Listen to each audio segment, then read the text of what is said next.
जय माता दी दोस्तों, जय श्री हरि विष्णु। स्वागत है आप सभी का आपके अपने YouTube चैनल प्रयागराज फैमिली में। दोस्तों, आज की वीडियो में हम जानेंगे कार्तिक मास की पूर्णिमा तिथि के बारे में संपूर्ण जानकारी। तो उससे पहले बात कर लेते हैं जिन्होंने कार्तिक मास के नियमों का पालन नहीं किया है। जिन्होंने इन नियमों का पालन किया है, जैसे स्नान, दान, व्रत आदि क्रियाएं की हैं, उन्हें तो पूर्ण फलों की प्राप्ति होती ही है। परंतु जिन्होंने किसी कारणवश इन नियमों का पालन नहीं किया है, अगर वो चाहें तो फिर अंतिम के 5 दिनों में, कार्तिक मास के अंतिम के 5 दिनों में अगर इन नियमों का पालन कर लें जो कार्तिक मास में करने योग्य है, तो उन्हें पूर्ण फलों की प्राप्ति हो जाती है। तो ये नियम कब से शुरू करने चाहिए, ये दिन कब से शुरू होता है? तो देखिए, ये देव उठनी एकादशी के दिन से शुरू होता है और पूर्णिमा तिथि तक करना होता है। अब नियम क्या क्या है ये जान लेते हैं। तो कार्तिक मास के नियम इस प्रकार हैं। पूर्ण रूप से ब्रह्मचर्य का पालन करना, क्रोध का त्याग करना, भूमि पर शयन करना और 4 से 5 बजे के बीच में यानी कि ब्रह्म मुहूर्त में स्नान करना। अगर संभव है तो 5 दिन व्रत रखना। अगर ऐसा करना संभव नहीं है तो शुद्ध सात्विक भोजन करके भी आप इन नियमों का पालन कर सकते हैं। फिर पूर्णिमा तिथि के दिन 5 ब्राह्मण को बुलाकर पूजन करवाना।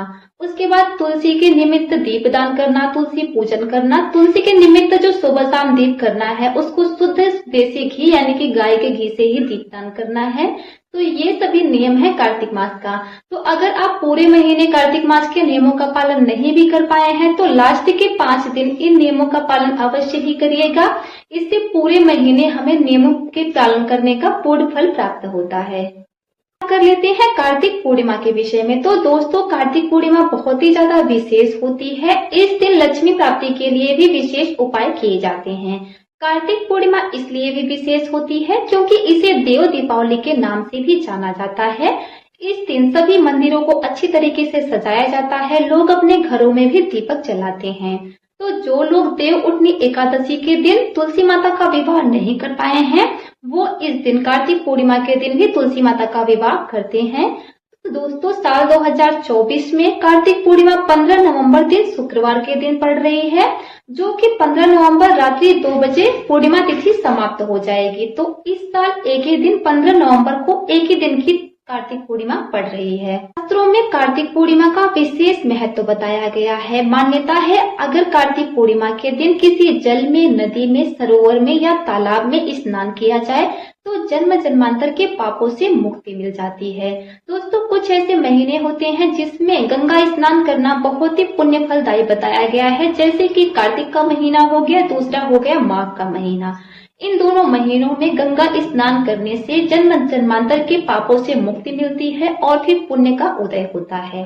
कार्तिक मास में गंगा स्नान का पूर्ण फल इसलिए भी मिलता है, जैसा कि आप जानते होंगे, जालंधर ने वेदों को छुपाकर समुद्र में फेंक दिया था। तब भगवान विष्णु ने वेदों की रक्षा के लिए कुछ दिनों तक जल में निवास किया था। मत्स्य अवतार उनका इसी का उदाहरण है।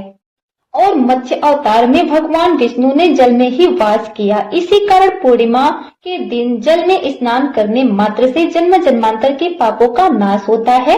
इसीलिए यह पूर्णिमा बहुत ही विशेष होती है। जैसा कि आप जानते होंगे, पूर्णिमा को पूर्ण तिथि भी कही जाती है। तो शास्त्रों के अनुसार हम प्रतिदिन कुछ करें या ना करें, लेकिन अगर पूर्णिमा और अमावस्या तिथि पर कुछ विशेष कार्य कर लेते हैं तो ये हमारे लिए बहुत ही ज्यादा पूर्ण फलदायी होता है। जैसे पूर्णिमा तिथि पर सुबह जल्दी उठना चाहिए, अपने घर की यथासंभव सफाई करनी चाहिए और मेन दरवाजों को बहुत अच्छी तरीके से साफ करना चाहिए। ब्रह्म मुहूर्त में स्नान करना चाहिए। अगर हो सके तो गंगा जल में हल्दी मिलाकर पूरे घर में छिड़काव करना चाहिए और अपने घर के मेन दरवाजे पर स्वास्तिक, दोनों तरफ स्वास्तिक जरूर ही बनाना चाहिए। दोस्तों, पूर्णिमा तिथि के दिन खीर अवश्य ही बनानी चाहिए और माता लक्ष्मी, गणेश जी और भगवान विष्णु की विशेष पूजा करनी चाहिए।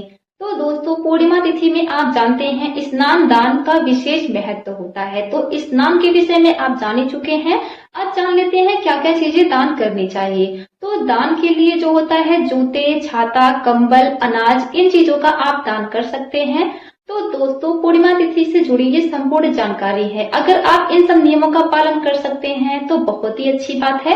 अगर नहीं कर सकते हैं तो आप किसी नदी में स्नान अवश्य ही करिएगा और किसी जरूरतमंद को अन्न का दान अवश्य करिएगा, क्योंकि पूर्णिमा तिथि में स्नान दान का विशेष महत्व होता है। इससे पूर्ण फलों की प्राप्ति होती है। तो दोस्तों अगर आपको ये वीडियो थोड़ी सी भी यूजफुल लगी हो तो वीडियो को लाइक करिएगा, शेयर करें। मिलते हैं अगली वीडियो में। धन्यवाद। जय श्री हरि विष्णु।